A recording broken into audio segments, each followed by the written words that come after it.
Hello and welcome to Exam Adda 007। आज हम लोग यूपी पुलिस जो 9 जून का पेपर हुआ है उसको सॉल्व करने वाले हैं। जो लोग इस पेपर को देके आए हैं वो सारे के सारे स्टूडेंट अपने आंसर्स को इससे मिला सकते हैं और देख सकते हैं। जो अभी पेपर देने वाले हैं वो भी देख सकते हैं कि कैसे पेपर का सॉल्यूशन हुआ है और ऑलमोस्ट इसी तरह के सारे पेपर आ रहे हैं। ठीक है, तो पहला क्वेश्चन है कि एक ताले को खोलने के लिए 0 से 9 अंक और ए से एफ अक्षरों से बना 4 वर्डों का पासवर्ड चाहिए जिसमें कोई भी वर्ड दोहराया ना गया हो। ऐसे कितने पासवर्ड संभव है? ठीक है, तो यहाँ पर 0 से जो 9 अंक के बीच में जो अंक आएंगे वो कितने आएंगे टोटल? तो बोलेंगे कितने आएंगे? बोलेंगे 10 अंक ये आएंगे। ठीक है, और ए से एफ तक कितने अंक आएंगे? तो बोलेंगे 6 अंक ये आएंगे। तो टोटल हमारे पास कितनी चुनाव के लिए कितनी चीजें होगी? तो बोलेंगे 16 चीजें होगी। ठीक है, अब हमें निकालना है कि इससे पासवर्ड कैसे बनाया जा सकता है, लेकिन उसमें जो 4 कैरेक्टर है उस पासवर्ड में कितने कैरेक्टर है? 4 कैरेक्टर है। ठीक है, तो ये हमारा कुछ इस तरह बनेगा 16P4, जिसको हम बोलेंगे 16 फैक्टोरियल अपॉन 16 माइनस 4 फैक्टोरियल। ठीक है, अभी क्या कर रहे हैं कि हम केवल पेपर सॉल्व कर रहे हैं, यहाँ पर पढ़ा तो नहीं रहे हैं, तो हम वैसे ही बताएंगे जो एग्जाम में हमारे पास पूछा गया है। ठीक है, तो नीचे आएगा आपका 12 फैक्टोरियल और यहाँ पर 16 फैक्टोरियल को एक बार एक्सपेंड करेंगे 12 तक ताकि ये कट जाए। ठीक है, तो 16 फैक्टोरियल इंटू 15 इंटू 14 इंटू 13, आगे क्या मिलेगा हमें? 12 फैक्टोरियल मिलेगा, जिससे ये वैल्यू और ये वैल्यू क्या हो जाएगी? कैंसिल हो जाएगी। ठीक है, तो आंसर हमारा कहां से आएगा? ये हमारा आंसर आएगा। ठीक है, मल्टीपल करेंगे कितना आएगा? 15 चिक्का 90, 240 ये मिलेगा, गुणा 14 इंटू 13। अब यहां पर 14 से गुणा करेंगे तो कितना आएगा? 0 6 15 चौको 14 चौको 56, 5 14 दूनी 28 और 5 कितना आएगा? यहाँ पे 33 आएगा। ठीक है, अब यहां से आप कर सकते हो कि हर एक ऑप्शन में लास्ट अंक क्या है? 0 है यूनिट डिजिट पर, लेकिन यहाँ पर जो 10th प्लेस पर आएगा 3 18, कितना आएगा 10th प्लेस पर? एक ही ऑप्शन है जो 8 दे रहा है, वो है 43,680। यानी कितनी पॉसिबिलिटी बनेगी, कितने तरीके बनेंगे? तो बोलेंगे 43,680। नेक्स्ट क्वेश्चन पर चलते हैं। नेक्स्ट क्वेश्चन में कह रहा है कि दी गई तालिका एक संगठन के विभिन्न विभागों में कार्यरत कर्मचारियों के प्रतिशत वितरण को दर्शाती है। ठीक है, और आंसर किसका पूछा गया है कि वित्त विभाग में कर्मचारियों की संख्या क्या है? तो वित्त विभाग में कितना है? तो बोलेंगे 25% है। टोटल कितना था? टोटल था हमारे पास 1700। 1700 का 25% निकालेंगे यानी 1/4, 1/4 अगर निकालेंगे तो ये मिलेगा 17 गुणित 25। ठीक है, 17 गुणित 25, तो ये हो जाएगा बेटा 17 पना 85, 5 8, 17 दूनी 34 और 34 8 कितना होता है? 42, यानी कितना आंसर आ जाएगा? 425। बेसिक क्वेश्चन था। ठीक है, नेक्स्ट क्वेश्चन पर चलते हैं। एक शहर की जनसंख्या इस प्रकार दी गई है। ठीक है, 2015, ठीक है, 2016 और यहां पर 2017 और यहां पर 2018 और क्या है? 2019। ठीक है, अब यहां पर कह रहा है कि 2015 में 120 थी और 2016 में 132 हो गई। ठीक है, 2017 में 145 हो गई है, 2018 में 130 हो गई है, 2019 में 156 हो गई है। ये पूछ रहा है कि ऐसा कौन सा ईयर है जिसमें हाईएस्ट ग्रोथ रेट पाया गया है। तो यहाँ पर कितना बढ़ा है? यहाँ पर बेटा 12 बढ़ा है आपका। यहाँ पर कितना बढ़ा है? तो बोलेंगे यहाँ पर बढ़ा है 23। ठीक है, यहाँ पर घटा है, इसको हमें लेना नहीं है। ठीक है, क्योंकि यहाँ पर डिक्रीज हो रहा है। ठीक है, यहाँ पर कितना होगा? तो बोलेंगे सॉरी, यहाँ पर क्या हो जाएगा हमारा?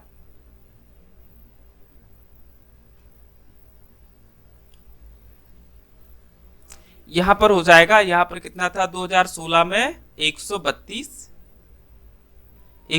तो कितना बढ़ा है यहाँ पर? 13। ठीक है, और यहाँ पर कितना हो जाएगा? 26। अब देखो यहाँ पर अगर 120 थी, 12 बढ़ गई, 12 120 से बढ़ेगा तो कितना? 10% बढ़ा है। यहाँ पे कितना बढ़ा है? बोलेंगे 10% बढ़ा है, तो यहाँ पर तो 10% का इंक्रीमेंट है। अब देखो यहाँ पर अगर 13 13 बढ़ा है 132 से, ठीक है, 13 बढ़ा है 132 से, ठीक है, कितना बढ़ा है 13। तो अगर यहाँ पर 130 होता तब तो हम कहते 10% बढ़ा है, ठीक है।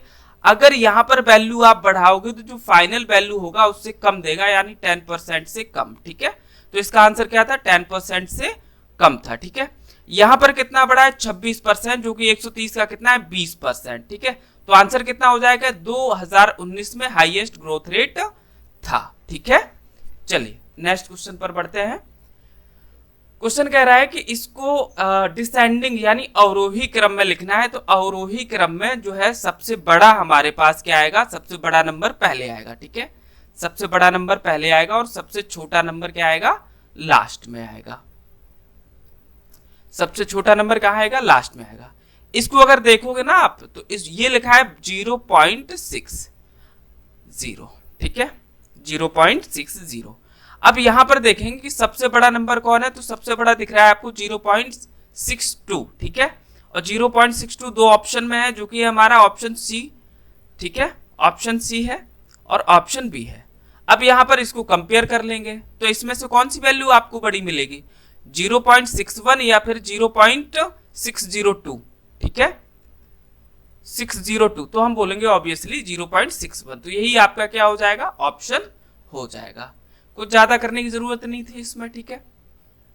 यहां पर एक कंडीशन दे रखी है, एक त्रिभुज जो है वो टी है, ठीक है, और एक समबाहु त्रिभुज है ई है, और यहाँ पर आई जो है ना वो है समद्विबाहु त्रिभुज।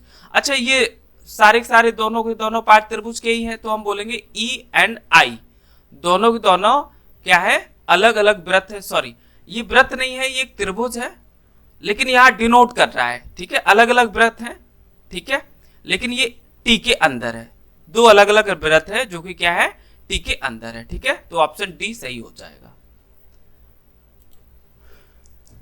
नेक्स्ट क्वेश्चन कह रहा है एक त्रिभुज है, ठीक है, त्रिभुज है।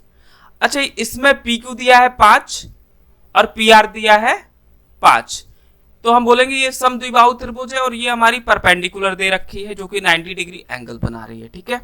यहाँ कंडीशन दी है कि त्रिभुज का अगर क्षेत्रफल निकालना है तो हमें इन दोनों की जरूरत पड़ेगी, इसकी भी जरूरत पड़ेगी और इसकी भी जरूरत पड़ेगी। क्यों, क्योंकि अगर ये 5 दी है और हमें ये बेस, क्योंकि जो त्रिभुज का क्षेत्रफल होता है, त्रिभुज का क्षेत्रफल होता है वो कितना होता है, 1/2 बेस इंटू हाइट, ठीक है, ये त्रिभुज का क्षेत्रफल होता है। तो हमें पता है कि हमारे पास जो है ना हाइट दे रखी है, जो कि हमारा कंडीशन सेकंड है, इसमें हाइट दे रखी है पी ओ की लंबाई, जो कि है त्रिभुज की ऊंचाई, ठीक है। और यहाँ पर इन दोनों की मदद से क्या निकाल लेंगे हम, ये साइड यानी बेस निकाल लेंगे।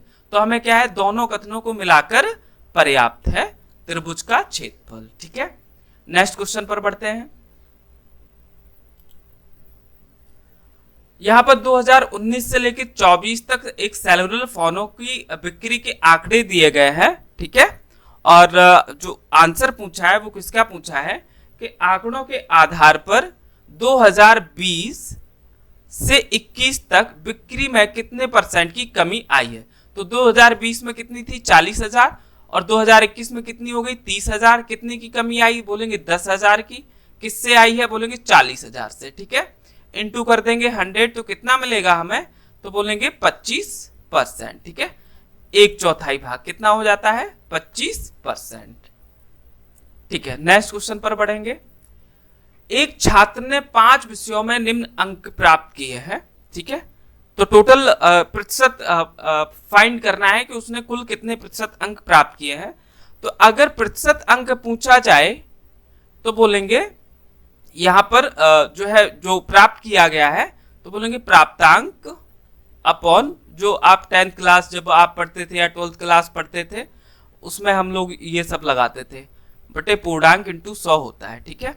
तो प्राप्त उसने कितना किया है, 72 और 88 कितना होता है, 160।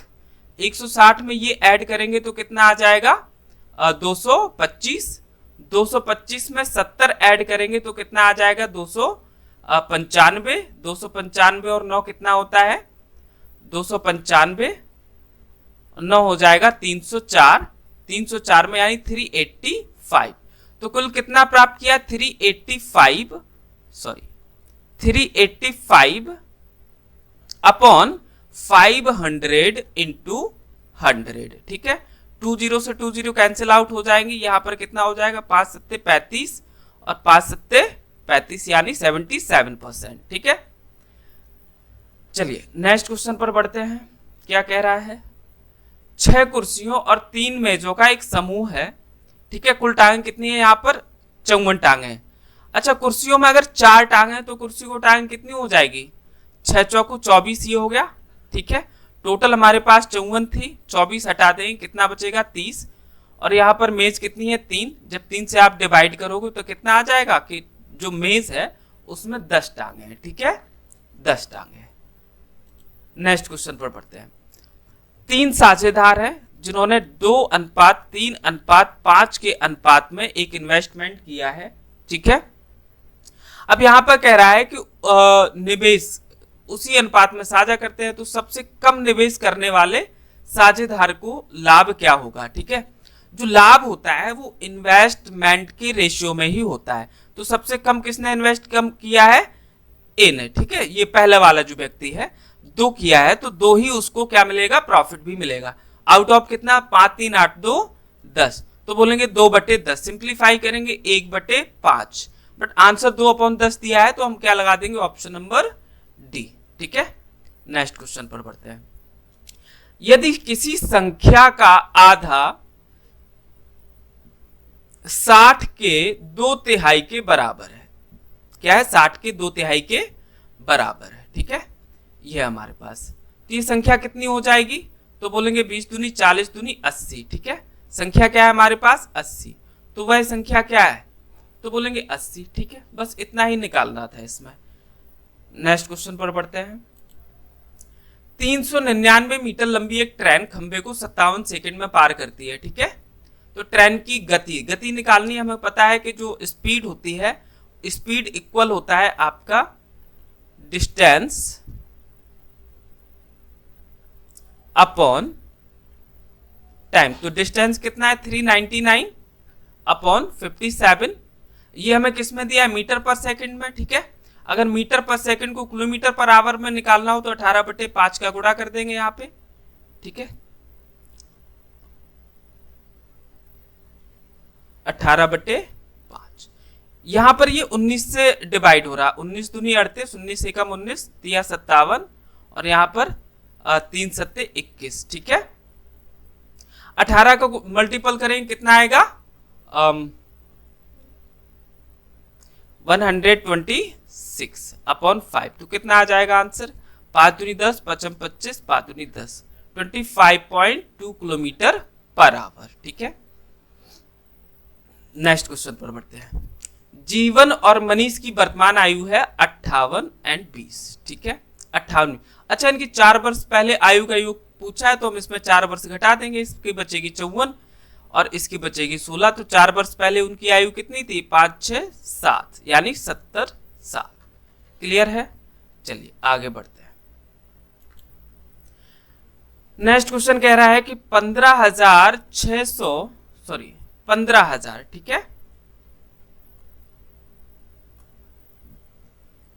15,000 की धनराशि कुछ समय में 16,854 हो जाती है, ठीक है।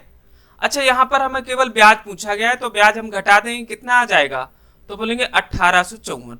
अगर यहाँ रेट पूछा जाता, अगर टाइम पूछा जाता, तो ये आपका अगर 6% निकालते तो यहाँ 1 साल का 900 मिलता, दूसरे साल का भी 900 मिलता, साथ में इसका कितना मिलता 9 छक्का 54, ठीक है। तो हम बोलते कि 2 साल का ब्याज है, ये चक्रवृद्धि ब्याज। क्लियर है। नेक्स्ट क्वेश्चन पर पढ़ते हैं। ये वही क्वेश्चन है सेम। दूध और पानी के एक मिश्रण में दूध और पानी यानी मिल्क एंड वाटर का जो रेशियो है वो है 7:3। यदि मिश्रण की कुल मात्रा 120 लीटर हो तो मिश्रण में कितने लीटर पानी मिलाया जाना चाहिए ताकि दूध और पानी का अनुपात कितना हो जाए। ये पहले का रेशियो था, अब कितना है 3:2।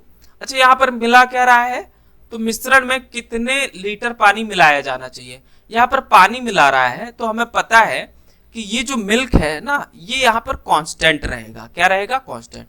तो इसमें मल्टीपल कर दो 3 का, इसमें कर दो 7 का, तो यहाँ हो जाएगा 7 या 21:9, और यहाँ पर 21:14, ठीक है। कितना बढ़ा रहा है तो बोलेंगे पहले 9 था, अब 14 हो गया, तो कितना ऐड किया गया 5, ठीक है। कितना ऐड किया गया 5।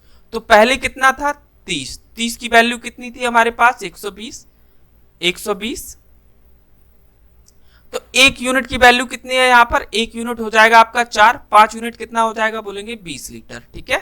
तो आंसर कितना आ जाएगा 20 लीटर, ठीक है। आगे बढ़ते हैं।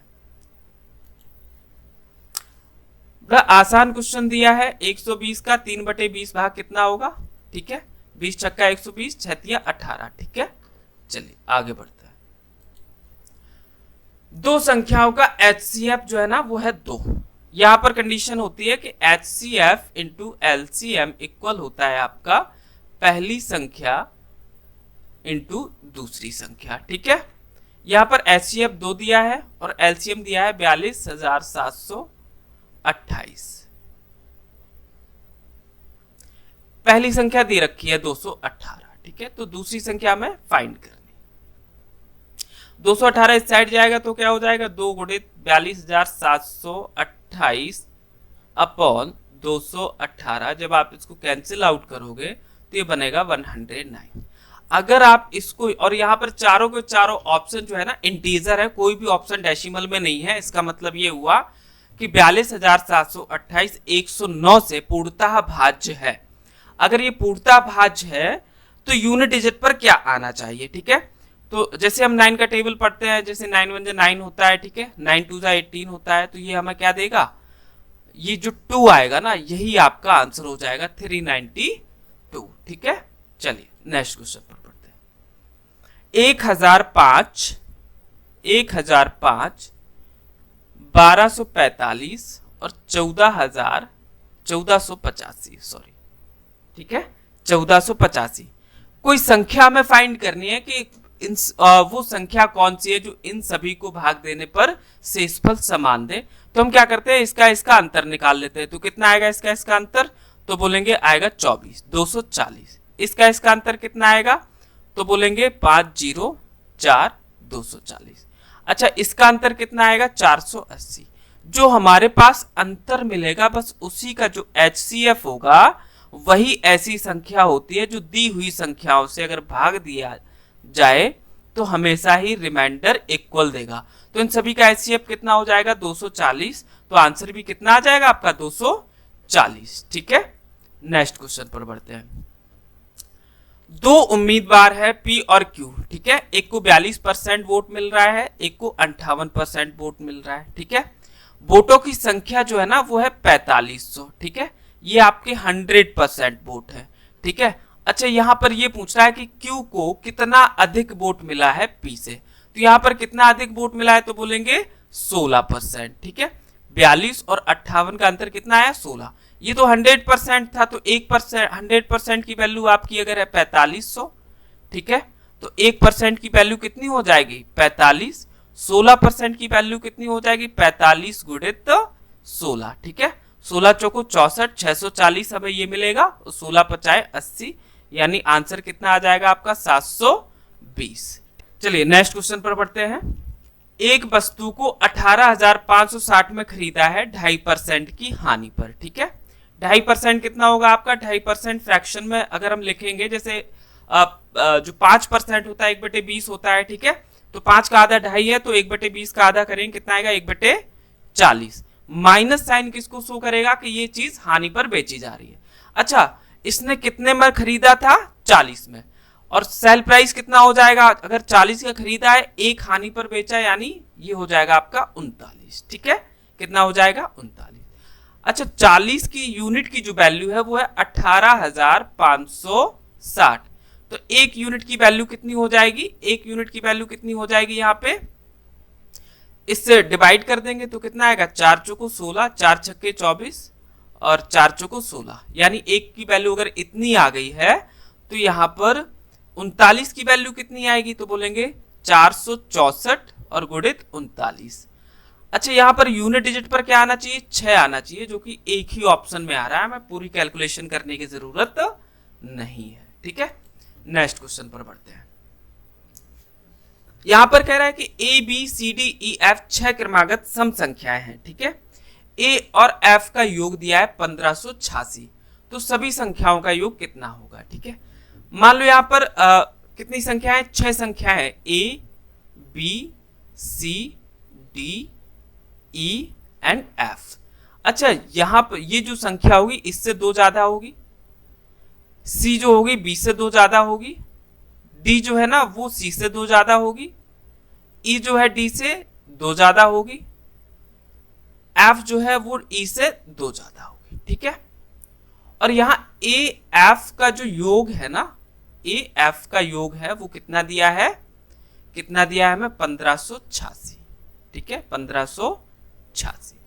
अच्छा, अगर हम इसकी और इसकी बात करें कि इन दोनों में अंतर कितना है, तो इसको मान लो कि अगर ये वैल्यू x रही होगी तो ये वैल्यू कितनी हो जाएगी, x प्लस 2, 2 4, 2 6, 2 8, 2 10, यानी x प्लस 10।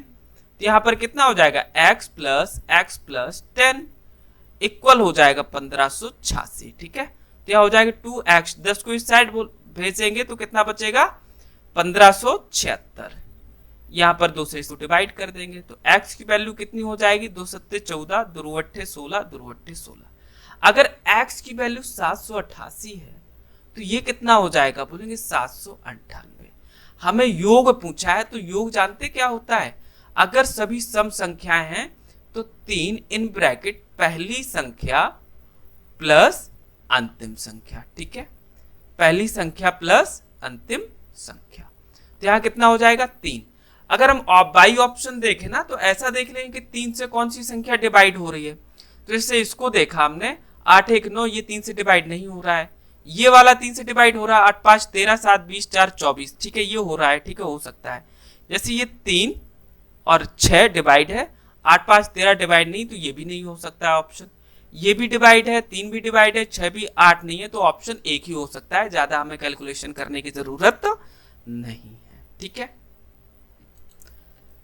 8 सेंटीमीटर और 17 सेंटीमीटर के 2 वृत्त है, ठीक है, 2 वृत्त है, बाह्य रूप से स्पर्श करते हैं, ठीक है।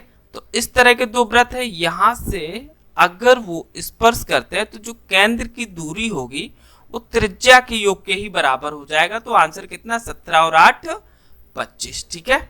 नेक्स्ट क्वेश्चन पढ़ते हैं। नेक्स्ट क्वेश्चन कह रहा है कि साधारण ब्याज ज्ञात कीजिए जब मूल राशि इतनी, ब्याज दर इतनी हो तो कितने वर्ष का।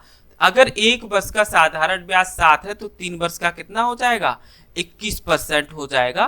कितना हो जाएगा, 21% हो जाएगा, ठीक है।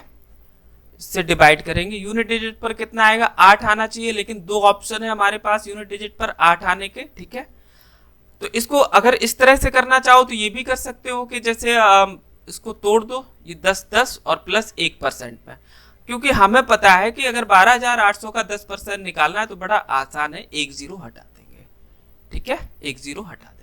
अच्छा, 1% निकालना हटाना है तो 2 0 हटा देंगे, तो ये बनेगा 128। सबको ऐड कर दो तो ये 88 आ जाएगा लास्ट में, जो कि ऑप्शन क्या है, डी सही है, ठीक है, ऑप्शन क्या है, डी सही है। नेक्स्ट क्वेश्चन पर बढ़ते हैं।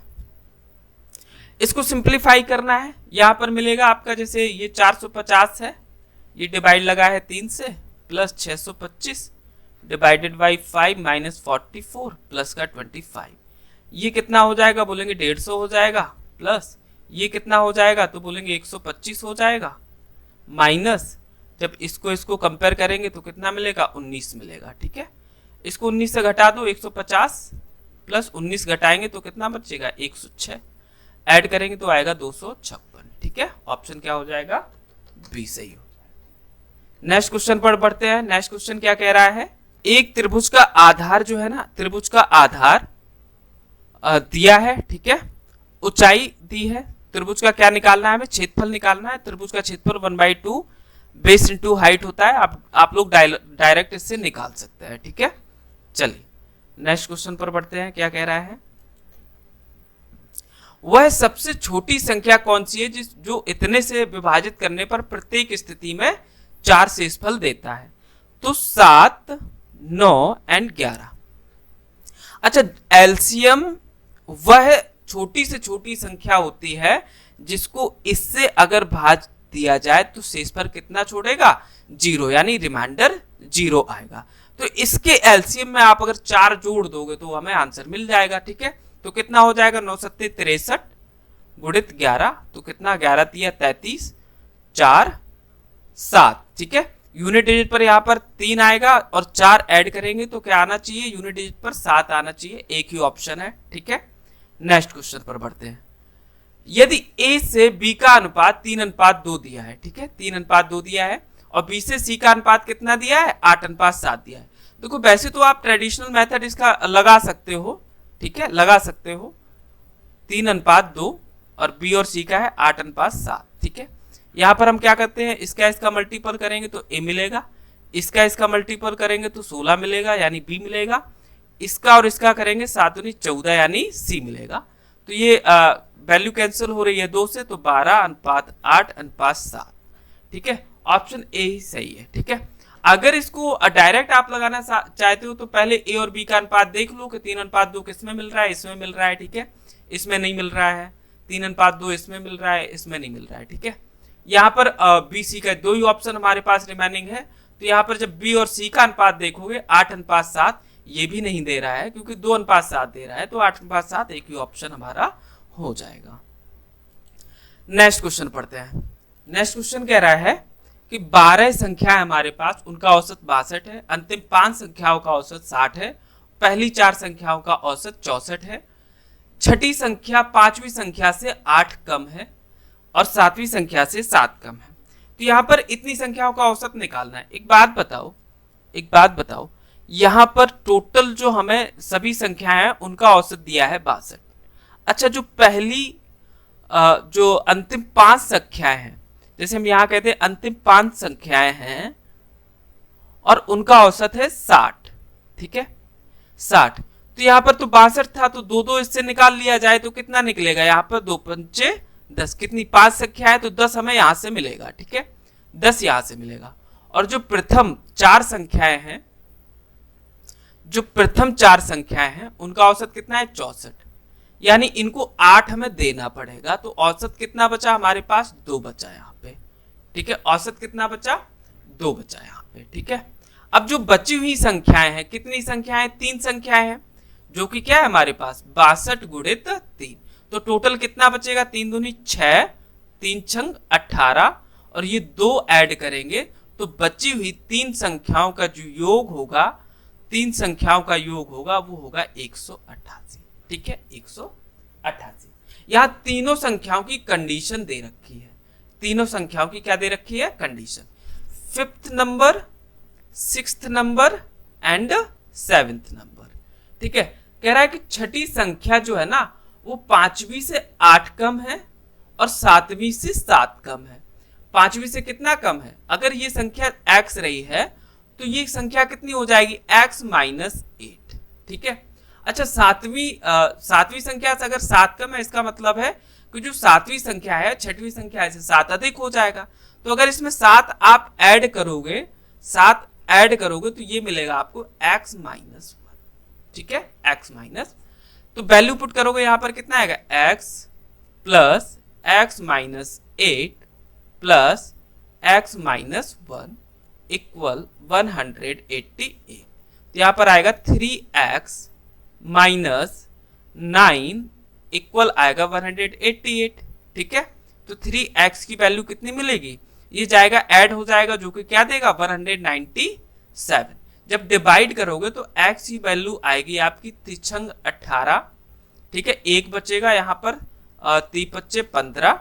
ठीक है, और कितना बचा यहाँ पर 2 बचा, 3 18, ये समथिंग वैल्यू आपको मिलेगी। ठीक है, लेकिन कह रहा है कि 6वीं संख्या और 7वीं संख्या का औसत क्या है, तो ये आपकी है 6वीं संख्या, ये आपकी है 7वीं संख्या।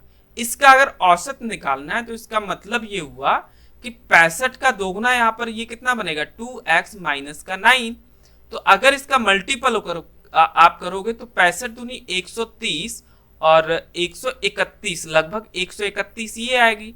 जब आप -9 करोगे तो कितना मिलेगा 123। जब डिवाइड करोगे 2 से तो कितना 2 6 जा 12, 2 1 जा 2, तो 61 के समथिंग आएगी। कितनी आएगी 61 के समथिंग आएगी। ठीक है, चलिए नेक्स्ट क्वेश्चन पर बढ़ते हैं। क्या कह रहा है क्वेश्चन? कह रहा है यूवीडब्ल्यू एक व्यवसाय में क्रमशः 18,000, 24,000 और 30,000 क्या करते हैं? निवेश करते हैं। ठीक है, 30,000 निवेश करते हैं।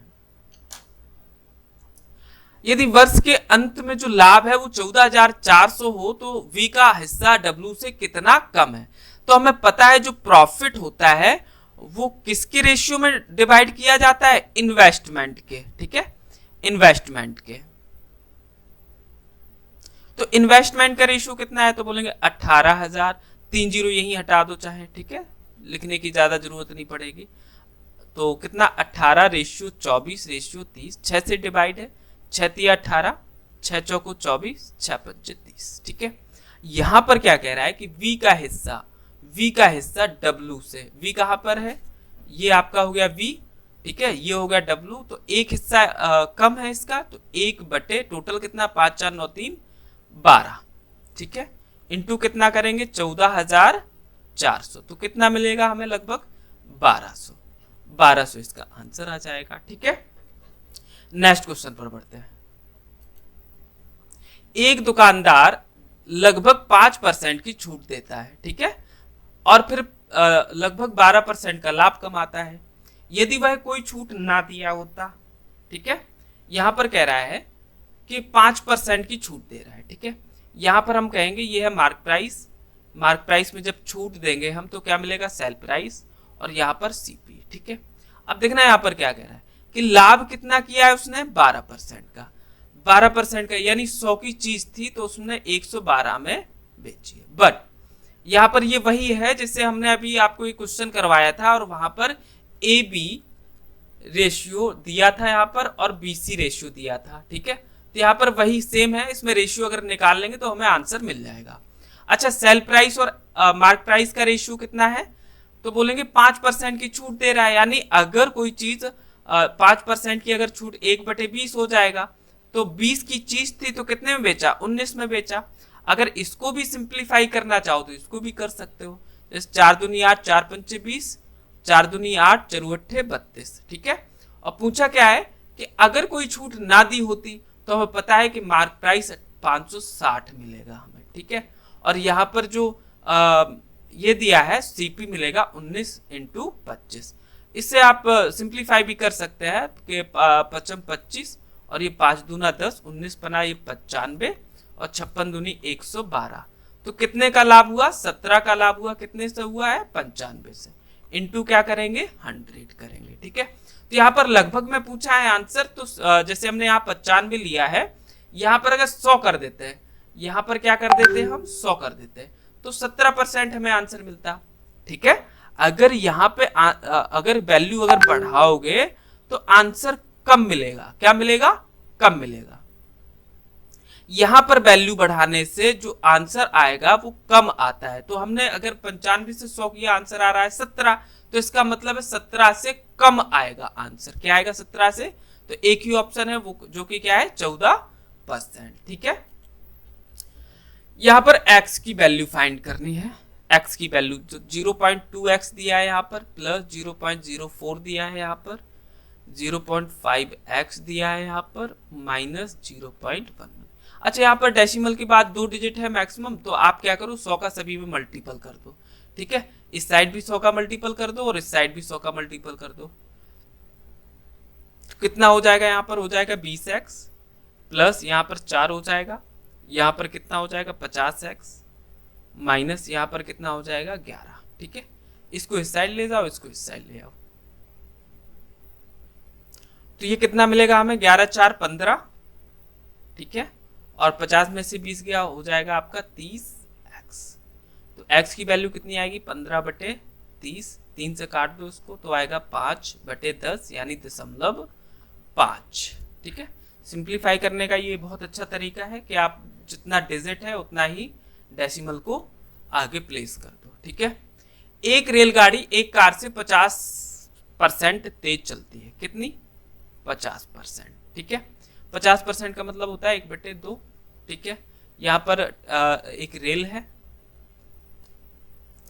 यहाँ पर हम स्पीड का रेशियो कर ले रहे हैं। ठीक है, स्पीड का रेशियो कर ले रेल एंड कार।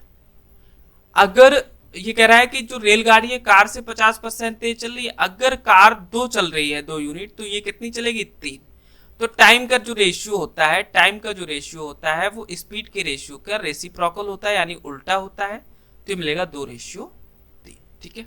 अब कह रहा है हालांकि रास्ते में स्टेशनों पर रुकते हुए रेलगाड़ी 25 मिनट का समय लेती है। ठीक है, 25 मिनट का समय लगता है लगभग। जो ट्रेन रुकी है हर एक स्टेशन पर वो लगभग 25% था।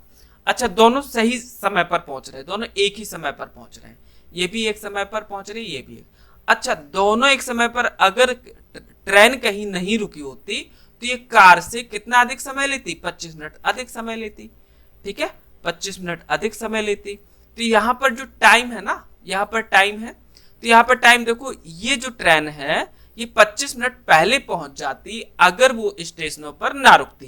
तो यहाँ पर 1 यूनिट की वैल्यू 25 है, तो 2 यूनिट की वैल्यू 50 हो जाएगी, और 3 यूनिट की वैल्यू कितनी हो जाएगी यहाँ पर 75।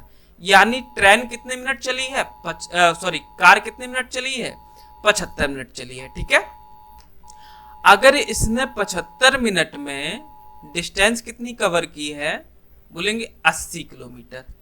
ठीक है, 80 किलो। लेकिन हमें तो निकालना है कि कार की चाल कितनी, तो कार की चाल क्या होती है पर आवर में। तो हम ये निकाल सकते हैं क्या यहाँ पे कि इसने 60 मिनट में कितनी डिस्टेंस कवर की है। तो 1 मिनट में कितना चलेगी, 1 मिनट में चलेगी आपका 80/75। 60 मिनट में कितना चलेगी, 60 मिनट में चलेगी आपका 80/75 गुणित 60, यानी 15 चौको 60, 15 पचे 75, 5 दूनी 10, 8 दूनी 16, चौको 64। यानी जो कार की स्पीड होगी वो कितनी हो जाएगी, 64 किलोमीटर पर आवर। ठीक है, नेक्स्ट क्वेश्चन पर बढ़ते हैं।